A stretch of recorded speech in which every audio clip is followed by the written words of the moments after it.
What's going on, everyone? Welcome back to the channel. In today's video, we're going to talk about fixing shaky footage, how you can stabilize it and make it silky smooth. Now let's get started. Now if you like these videos and you want to see more like it, please subscribe to the channel because I'm constantly creating new content. Now let's head down here in the timeline. You'll notice I have a clip placed in there and I'll play it for you. And of course it's shaky and we're going to fix it. There you go. So you can see it's shaking left to right, up and down. It's all over the place. It's a pretty easy fix. So let's head over here to the project panel. We'll click on it to the bottom left. And you'll notice there's little tabs above it. Right now we're in the project tutorials tab. That's just what I labeled my project. So let's head over to the right a little bit and you're going to see an effects tab. If you click on this, you have all of your effects put in different folders. You have the color, you have the audio, your audio transitions, the video effects, and the video transitions. Now you can click down here and you can go down to distort, and you can go down and you can see Warp Stabilizer, or to make it shorter and quicker, this little search engine, just type in warp and it's going to show you the two warps. And you can do that with any effect. You can do that with crop, you can do it with color, whatever effect you want. Just type it in the search bar and it's going to show you it has that name in there. We're going to focus on this first one, the Warp Stabilizer. We're going to grab it, just drag it over the top of the clip and just let it go. And you'll notice here the blue line on top saying analyzing the background. And then if you head over here to the top left to the source panel, you'll notice the Warp Stabilizer is added. And you're going to see here, right next to the cursor, it's going through the process of analyzing it. So there's 10 seconds left. And depending on how large the clip is, if the clip is 4K, if it's high frame rate, this can take a long time. Just give it time, walk away, and come back. Now, this is just the default settings. You saw I didn't touch anything. Let's come back here and let's play it and see what it looks like. That's pretty good. That's pretty substantial. So let's head over this little first drop down. Right now it's on smooth motion.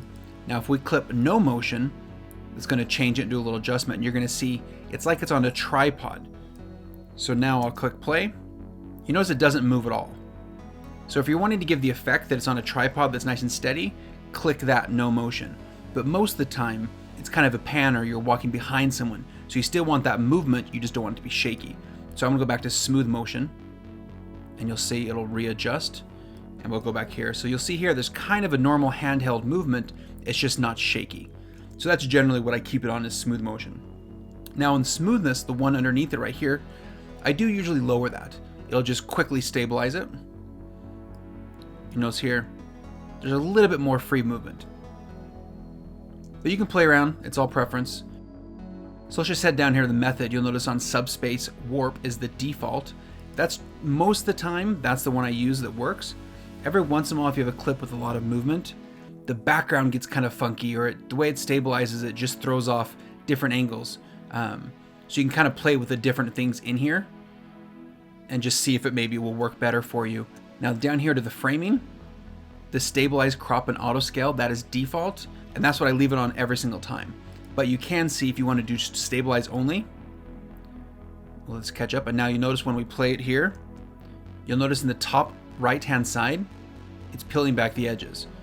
Because essentially it's zooming in a little bit to kind of balance out the shakes, and then they cut the ends off. But if you don't want that, if you want it just to stabilize, you're going to see that. That's why stabilize, crop, and auto scale is the best, because it stabilizes it and it zooms in a little bit, cuts off the little ends that are kind of shaky, and that's where you get the nice smooth footage. So anytime you do this, it's going to crop in just a little bit because it's kind of analyzing what it is, going in a little bit to smooth it out, and then cutting off the edges and cropping it for you. I'll play that from start to finish.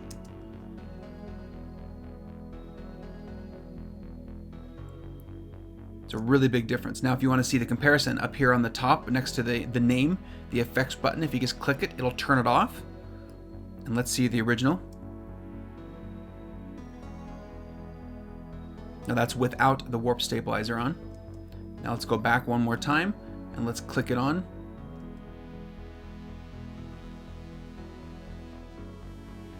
That's a big difference.